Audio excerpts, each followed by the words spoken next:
Ular ini sedang beristirahat, tapi ditangkap oleh Kane dan dijual demi uang. Kane melepaskan ular di peti kayu. Semua orang terkejut ketika mereka melihatnya. Jadi ular putih ini adalah Dewi Ular Naki. Penduduk desa memberitahu Bonsong bahwa ular ini adalah roh ular. Memiliki kekuatan suci yang luar biasa. Bonsong tidak percaya, dia menendang peti kayu. Lalu dia menutup-tutup kotak itu. Kane sangat senang ketika dia mengambil uang itu dan berlari untuk menunjukkannya kepada istrinya.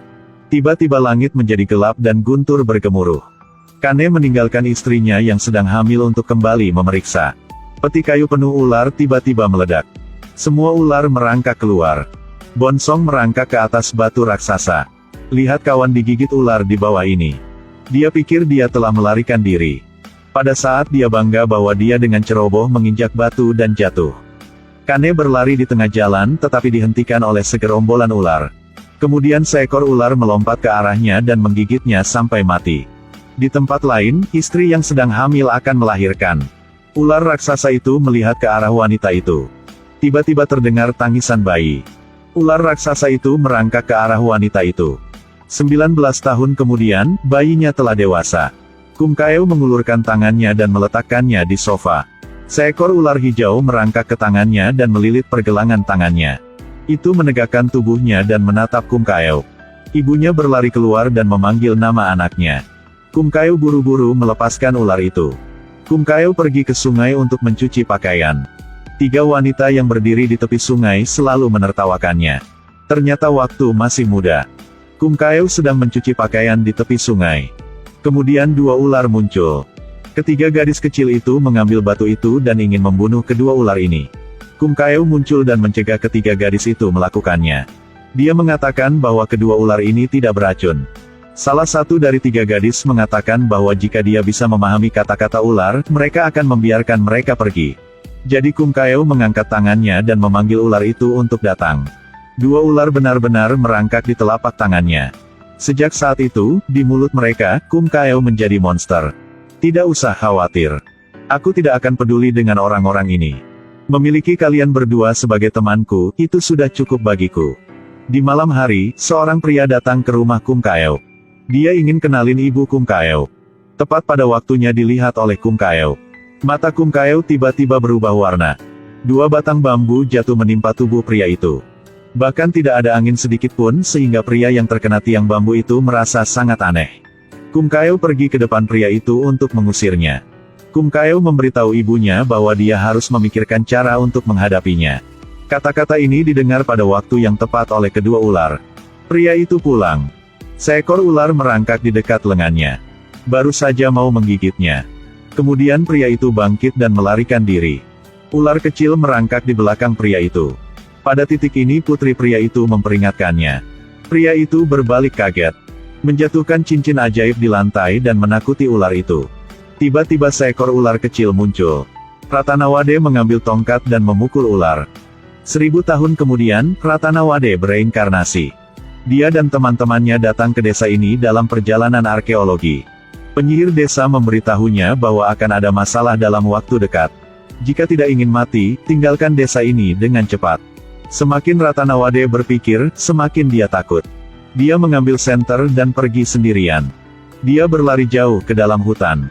Roh-roh ular jahat membawanya pergi. Ketika Ratanawade bangun, dia menemukan dirinya di sebuah gua.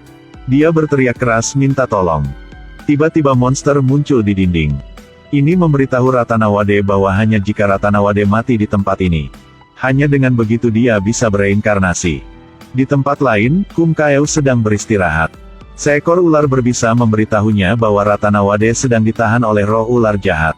Jadi Kumkaeo meminta ular beludak untuk memimpin jalan. Kumkaeo sampai di gua, dia memeluk Ratanawade dengan erat dan hendak pergi. Tapi arwah ular tidak mau melepaskan mereka berdua. Pada saat ini, Dewi Ular Naki di tubuh Kumkaeo muncul. Dia berubah menjadi ular raksasa untuk mengusir monster ini.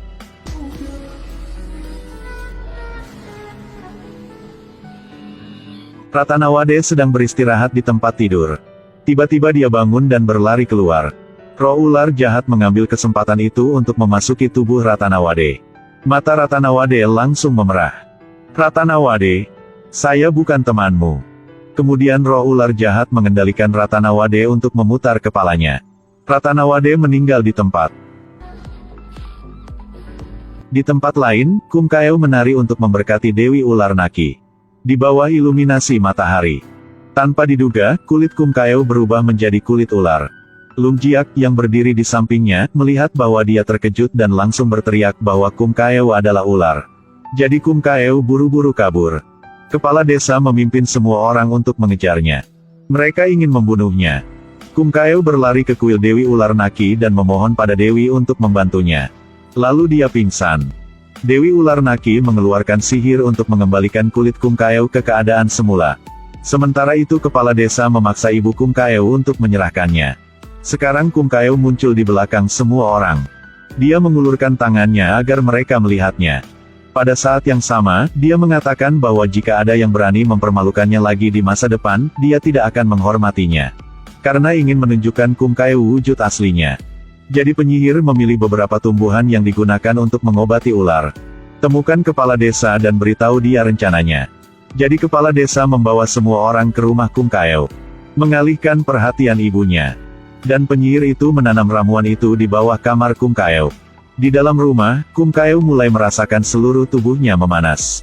Dia dengan cepat menutup pintu. Kumkaeu kesakitan meringkuk di lantai. Kepala desa dan yang lainnya berada di luar pintu dan menuntut untuk menemui Kumkaeu. Pada saat inilah Tosapol dan teman-temannya memutuskan untuk membantu Kumkaeu. Mereka pergi ke tempat ramuan itu dikuburkan. Langsung ludahkan dan bawa ke hidung untuk mencium baunya. Rumput lidah ular. Dikatakan mendekati saja ramuan ini. Kemudian tubuh ular akan menunjukkan gejala terbakar. Selama kurang lebih 6 jam terus-menerus, ular itu akan pingsan. Kalau lebih lama, ularnya bisa mati. Kepala desa dan yang lainnya tidak bisa menunggu lebih lama lagi, mereka ingin buru-buru masuk ke rumah untuk memeriksa. Dua kelompok orang akan segera berkelahi. Kumkaeu sudah keluar dari kamar. Wanita ini tiba-tiba berubah menjadi ular raksasa. Buka mulut langsung menggigit pria di depan dia. Langsung mati di tempat. Ular raksasa itu merangkak keluar dan menangani orang lain. Lumjiak melihat ular raksasa itu dan langsung kabur. Kemudian ular raksasa itu juga merawat manusia terakhir. Ular raksasa mengejar Lumjiak. Lumjiak sangat ketakutan sehingga dia berteriak dan menutup wajahnya dengan tangan.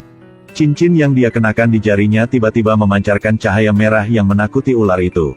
Lumjiak lari ke rumah kepala desa. Mengatakan bahwa putranya sudah mati. Sekolah desa pergi ke tempat kejadian. Memeluk tubuh putranya dan menangis kesakitan. Dia bersumpah bahwa dia tidak akan takut pada Dewi Ular Naki. Lumjiak mulai menyebarkan desas-desus di desa. Dia mengatakan bahwa Kumkaeu berubah menjadi ular raksasa dan membunuh putra kepala desa. Dia membawa penduduk desa untuk membuat masalah di rumah Kumkaeu. Mereka ingin mengusir Kumkaeu dari desa ini. Pada saat ini Tosapol datang berlari. Dia meminta Lumjiak untuk memberikan bukti. Lumjiak, karena tidak ada bukti, berbalik dan pergi dengan marah. Penduduk desa baru saja pergi. Kemudian kepala desa mengambil pistol dan pergi ke rumah Kumkaeu. Ibu Kumkaeu memberitahu kepala desa bahwa putrinya baru keluar kemarin ketika kepala desa mengirim seseorang untuk panggil. Jadi kepala desa pergi mencari Lumjiak, dia bertanya pada Lumjiak apakah dia meminjam namanya untuk mengajak Kumkaeu keluar. Ternyata putra kepala desa menyukai Kumkaeu. Jadi di malam hari, Lumjiak mengundang Kumkaeu untuk pergi ke rumah kayu. Pria ini mencoba mempermainkan Kumkaeu. Jadi Kumkaeu berubah menjadi ular raksasa untuk membunuh semua bajingan ini. Untuk menangkap Dewi Ular Naki, kepala desa mencari seorang penyihir untuk membaca mantra. Hanya melihat penyihir merajuk semak-semak untuk membentuk boneka ular rumput. Lalu pinjam cincin ajaib Lumjiak. Gunakan cincin ajaib untuk membakar ular rumput. Saat ular rumput terbakar, Kumkaeu merasa seluruh tubuhnya terbakar. Dia segera melarikan diri. Tiba-tiba Dewi Ular Naki di tubuhnya terbang keluar. Dia menggunakan sihir. Beberapa saat kemudian, di langit, awan gelap berkumpul, guntur dan kilat muncul terus-menerus. Langit mulai hujan. Padamkan api yang membakar ular rumput. Dalam pertempuran ini pada akhirnya masih Dewi Ular Naki yang menang.